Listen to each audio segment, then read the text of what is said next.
علامہ صاحب یہ ارشاد فرما دیں کہ ہمارے معاشرے میں کچھ لوگ کچھ بچے اس طرح کے ہوتے ہیں کہ جو جسمانی لحاظ سے کچھ کمزور ہوتے ہیں، تو ان کے والدین انہیں منع کرتے ہیں کہ تم روزہ نہ رکھو، کیونکہ تم بیمار ہو جاؤ گے، کمزور پڑ جاؤ گے۔ تو اس کے حوالے سے ہماری رہنمائی فرمائیں۔ جی عمر بھائی، آپ نے جو سوال کیا ہے، واقعی بہت سارے لوگوں کے ذہنوں میں یہ بات ہوتی ہے کہ ہم روزہ رکھیں گے تو کہیں کمزور نہ ہو جائے، چھوٹے بچے روزہ رکھیں گے کمزور ہو جائیں گے۔ اچھا، وہ بچے کے جو مراہق یعنی قریب البلوغ ہوتے ہیں وہ بڑی کوشش کرتے ہیں کہ ہم روزہ رکھیں، گھر والے روزہ رکھنے دیں، لیکن ان کو منع کر دیا جاتا ہے۔ یاد رکھیے، روزہ رکھنے سے بندہ کمزور نہیں ہوتا۔ اب آپ سوچ رہے ہو کہ یہ کیا بات ہے، بندہ بھوکا بھی رہے، پیاسا بھی رہے، کمزوری نہ آئے؟ تو یاد رکھیے، ہمارا جو دین اسلام ہے نا، وہ نہایت جامع دین ہے، کامل دین ہے، اور یہ حکمتوں سے بھرپور دین ہے۔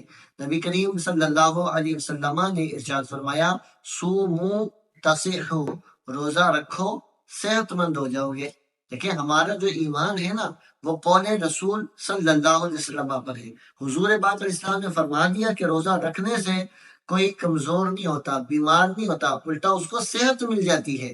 تو الحمدللہ، ہمارا تو یہ ایمان ہے کہ روزہ رکھنے سے بیماریاں دور ہوتی ہیں۔ اور ایسے بھی اگر ہم ڈاکٹر حضرات کی طرف رجوع کریں تو وہ بھی بتاتے ہیں کہ مثال وہ سمجھاتے ہیں کہ اگر کوئی مشینری سال کے 12 مہینے استعمال ہو تو اس میں نقص آ جاتا ہے، اس میں کمزوری آ جاتی ہے۔ اسی طریقے سے ہمارا جو معدہ ہے وہ سال کے 12 مہینے جو ہے ہم اس کھاتے ہی رہتے ہیں، کھاتے رہتے ہیں۔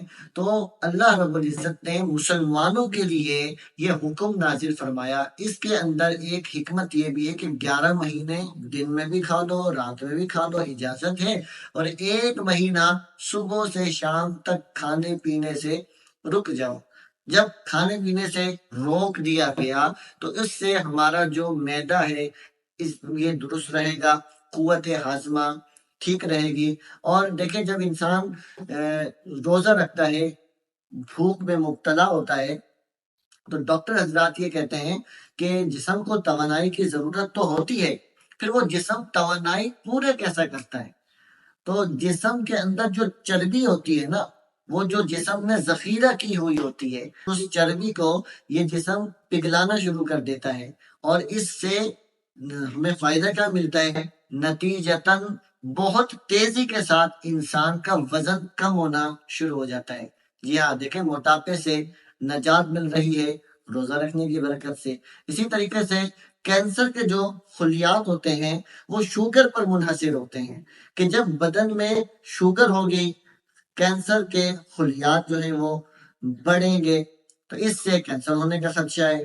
تو جب جسم میں شوگر کی کمی رہے گی، کچھ کھائیں گے پیئیں گے نہیں پورا دن، تو شوگر ایک لیول پہ رہے گی، یوں کینسر ہونے کے چانسز بھی انتہائی کم ہو جائیں گے۔ تو یہ کچھ میں نے آپ کے سامنے مثالیں رکھی ہیں۔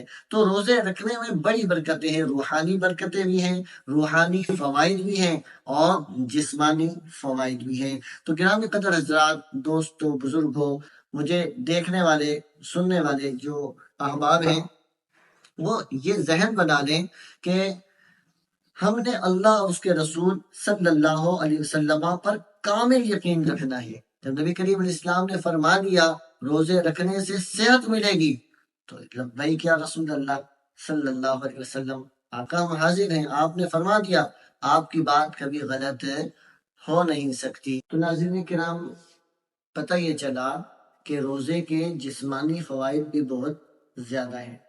اچھا، یہاں پر ایک اور بات اپنے ناظرین کو بتاتا چلوں کہ اصل میں ہم خود اپنے آپ کو مشقت میں ڈال لیتے ہیں کہ ہم سحری میں اتنا زیادہ کھانا کھا لیتے ہیں، ہیوی کھانا کھا لیتے ہیں، افطاری کے اندر ایسی مرغن غذائیں ہم کھا لیتے ہیں اور بے تحاشا کھا لیتے ہیں، جس کی وجہ سے ہمارے اوپر بوجھ ہوتا ہے۔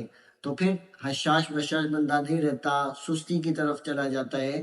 تو اس میں اگر ہم اپنی غذا کو سادہ رکھ لیں گے تو انشاءاللہ تعالی روزے کا جو مقصد ہے نا، اس کو پانے میں بھی کامیاب ہو جائیں گے۔ اور جو دوسری بات پوچھی گئی کہ چھوٹے بچے ہیں، تو آپ ٹھیک ہے ان کی صحت دیکھ لیں۔